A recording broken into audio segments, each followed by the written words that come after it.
You're listening to WTIM, your information station, and it's time now for your expanded local news. The Taylorville Park District is preparing for a variety of events as temperatures decrease. The Falling Leaf Festival is the soonest item on the calendar from now. Christmas in the park is just under 3 months away, but logistical steps as part of it are just around the corner. These events and many others the Park District organizes give community members and businesses many ways to get involved, whether by attending, volunteering, or even sponsoring. The second annual Falling Leaf Festival is set for this Saturday, September 27th, from 9 a.m. to 4 p.m. Recreation Director Jessica Franks says they are looking to bring in more vendors than last year and also add new fun activities for the kids. Well, and I've always wanted there to be multiple things going on at the same time. And last year we had the Historical Society there doing demonstrations. I would love to start adding more things like that, but we did want to add things with kids. So I got with some of the employees at the Y, and Jill has been helping tremendously. So we got together and decided we would have what is going to be called the Hay Bale Hustle. So that is going to be a half-mile run for kids. Any kid under the age of 12, if they finish the half mile, they get a medal at the end, a little prize for finishing. But it's a little obstacle run. So half mile, but there are 4 different obstacles where you're going to crawl over a big stack of hay bales or go under or go in between corn stalks and things like that, just to make it more fun for the kids. And that's on the same day, but it begins at 10 a.m. Only a few days after the Falling Leaf Festival does the build up to Christmas in the park begin. It includes the Jingle Bell Walk the night of Wednesday, December 3rd, with the Jingle Bell Roll on golf carts the night after. Registration for these events begins on October 1st. There is also a bake-off as part of Christmas in the park, and organizers are ready for more competition than had in previous years. Yes, absolutely. You have to reserve a time. There are 4-seaters and 6-seaters, and the price accordingly for those. And so 20 for the Jingle Bell Walk. That's a group up to 8. 30 for the 4-seater. 40 for the 6-seater. So 20, 30, 40. And the thing with the Jingle Bell Roll is all of the proceeds from that event are going to a concert next summer for the concerts in the park. Okay. So it's going to be, a great fundraiser for something like that, where this will be great fun for the family. And then you're going to turn around and enjoy a free event in the summer. So it's a pretty awesome idea for battery specialists to step in and do that. I think it's amazing. So The Taylorville Park District is partnering with other area park departments, which also have holiday light displays. This setup is called the Twinkle Light Tour and promotes the displays together so visitors can experience as many of them as they would like. We joined that last year. The Twinkle Light Tour is what that's called. And so Nathan with the Shelbyville, I think it's Festival of Lights is what theirs is called. He organized all of the groups of local places that do things. I mean, Findlay has a parade that is just like our Twilight Parade there, but like Mattoon and Shelbyville and all these other places, even as far as Effingham. We all got together and we started giving out maps saying, you like this one? Well, look, there are 12 others around here. So a lot of people just made a point to visit all of the light displays. So yeah, we are doing that again this year, and just keep pushing for it to encourage people to visit all these other towns too. It's a huge benefit to our community. It brings people in, but at the same time, we could do that same thing for other small communities around us. There are opportunities for community members and businesses to sponsor the Park District's many events. Sponsoring a portion of an event is a lighter lift than some might realize. And there are a couple. I mean, each day that we have Santa Claus, that is sponsored by a person. And then we also do the sleigh rides with Mankey's sleighs. And so that's something that's always free to whoever comes in and does it. So you say that night, Grayson sponsored free sleigh rides for every family that comes through. And so it's just, you think, oh, well, I can only do, a couple $100. A couple $100 would sponsor the bake-off, and I think people don't realize how easy it is to be involved in something like this and be able to really be a part of something that's pretty big deal around here. So. Then what's the best way to get involved? Give you a call directly? Yes, absolutely. Just reach out to me at the Park District office. You can call anytime if I'm not there. There are other employees there that are able to help you. We are able to get you, many different places to look for displays that we know are great quality and, very economical things for you to buy. We can get you in touch with all of that to get it all done. More information on the Taylorville Park District is available at taylorvilleparkdistrict.com. You can also reach them by calling 217 824 3110. The Sangamon County Sheriff's Office used its newly launched drone program to help deputies arrest two suspects during a burglary at the Viper Mine in rural Williamsville as of late Thursday night last week. Deputies were called to the site around 11 p.m. on September 18th after receiving reports of suspicious activity. The incident marked one of the first major tests for the Sheriff's Office new drone team, which was introduced earlier this month to provide new tools for law enforcement and community safety. When deputies arrived at the mine, they deployed a drone to scan the property for possible suspects.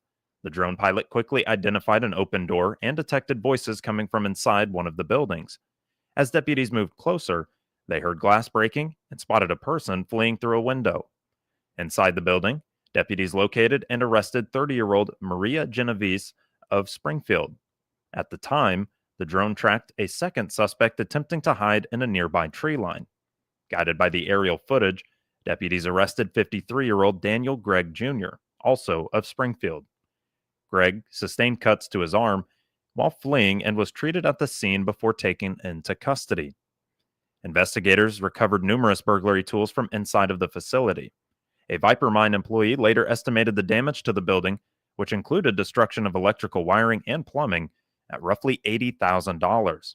Both Genovese and Gregg were booked into the Sangamon County Jail on charges of burglary, criminal damage to property exceeding $10,000, and possession of burglary tools.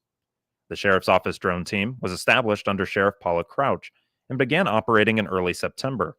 4 deputies have completed advanced training and are certified to use the equipment in tactical situations, as well as search and rescue operations.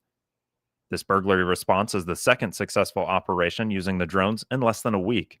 On September 12th, deputies also deployed the technology to help locate a missing person in a remote part of the county. The individual was found and was brought to safety. This will conclude the first portion of your expanded local news, and it's brought to you by Taylorville Community Credit Union. Looking to save more and stress less? This is Will Perkins. At Taylorville Community Credit Union, we're here to help you build a stronger financial future with great loan and deposit rates, convenient locations, and service from people you know and trust. We're member-owned, member-focused, and proud to serve anyone who lives or works in Christian, Montgomery, or Shelby counties. Discover the credit union difference. TCCU is your partner in financial success. Member NCUA.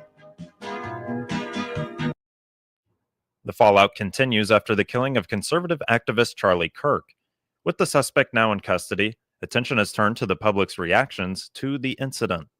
There have been a host of instances in which employees in various industries have been fired over comments that they have made about the assassination. In addition, the future of the late-night talk show Jimmy Kimmel Live is still unclear after comments that the host had made on his show. All of this puts the topic of free speech and the First Amendment of the U.S. Constitution as a whole under the spotlight. Dr. Kent Redfield is a professor emeritus of political science at the University of Illinois Springfield. He says the First Amendment is meant to protect people from the federal government limiting speech, but private employers do have more discretion. Generally, you don't have protections in terms of your private employment unless there is some kind of state or federal law. Illinois does not have a law that limits employer action against employees for lawful off-duty conduct or political activity, and so that is there are states that have chosen to try and define that in terms of protection, and absent that kind of specific drawing of the line, then we know it gets down to employment contracts, civil service, the union, those kinds of limitations, and you can't violate anti-discrimination laws. Sure. As for how the federal government handles speech, hate speech is considered protected by the First Amendment, given how the U.S. Supreme Court has ruled on notable cases. You cannot criminalize political opinions you cannot criminalize people being hateful or harmful, in written speech. But when we get in these periods where there's just people are really upset and they're just trying to find ways to, to deal with the situation, then you get calls for hate speech. But clearly, unless you're inciting somebody to riot, making a direct threat, unless speech is really tied to action, then you can't you can't just classify it and then have somebody in government deciding where did that cross the line or not cross the line. Late night talk show Jimmy Kimmel Live did return to the ABC network on Tuesday. ABC had suspended its production indefinitely as of last week. The move came after comments Kimmel had made on the show about the assassination, threats by FCC Chairman Brendan Carr to take action against ABC and its station owners as well, and the decision by some of said owners to pull the show from their lineups. Dr. Redfield says the fact that employment contracts are involved adds yet another layer of complexity. He has a contract with a public media group, and the public media group is regulated by the Federal Communications, the FCC, and the head of the FCC is raising objections about, what Jimmy Kimmel said on his television program, and if you are in a private employee at will kind of situation, you've got a contract. They have to honor your contract, but they don't have to necessarily air your program. And so it gets a lot more complicated. And despite ABC's decision to begin producing the show again, its availability on affiliate stations is subject to those stations' decisions on whether or not to air it. Before ABC's initial suspension of production of the show, Nexstar and Sinclair had already announced that they would not air it on their ABC affiliates. The two companies own a subset of the network affiliates in Illinois. In other developments, President Donald Trump has announced that it will deploy the National Guard into Memphis, Tennessee. The move mirrors similar efforts in the nation's capital, as well as talks against Chicago. Tennessee Governor Bill Lee, a Republican, supports the move. Dr. Redfield believes this collaboration is likely the reason the administration pivoted to Memphis instead. So the discussion has kind of shifted from Chicago and Baltimore to Memphis, Tennessee, where the Tennessee governor is supportive of the idea of nationalizing the Tennessee National Guard and moving troops in there to support the police department and do patrols and stuff. And so while putting the National Guard into Washington, D.C. didn't raise issues of federalism, when you had the National Guard sent into Los Angeles to support immigration enforcement initially, there was a lot of pushback. So I think right now, we're not likely to see the president try to move National Guard troops into Chicago. More information on UIS's political science program is available at uis.edu/SPIA. Dr. Kent Redfield appeared as a guest on the WTIM Morning Show. Demand continues for large animal vets in Illinois, and the Illinois Farm Bureau Illinois Veterinarian Student Loan Program is helping with that cause. Among the recent recipients is Brooklyn Westerfield from Paris, Illinois, in Edgar County. She is a University of Illinois College of Veterinary Medicine student and is well aware of the demand in her future profession.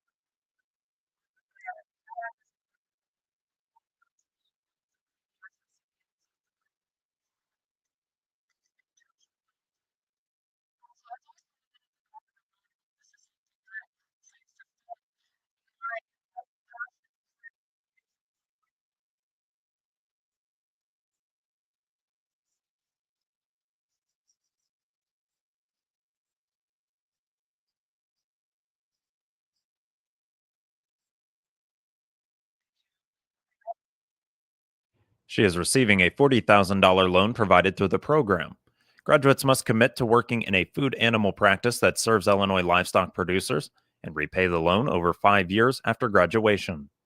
Illinois Farm Bureau established IVET in 2005. Since then, the organization has awarded more than $550,000 to 27 veterinary students focusing on food animal care in Illinois. For more information about the program, visit ilfb.org/IVET. We're well into September, and the American Red Cross is still looking for blood donors. The summer months are usually a slower time for donations, and even now, as summer is wrapping up, the need remains. Type O can be used when a patient's blood type is unknown, so that type is of particular need. Red Cross spokesperson Sharon Watson tells the Big Z blood and platelet donors are critically needed.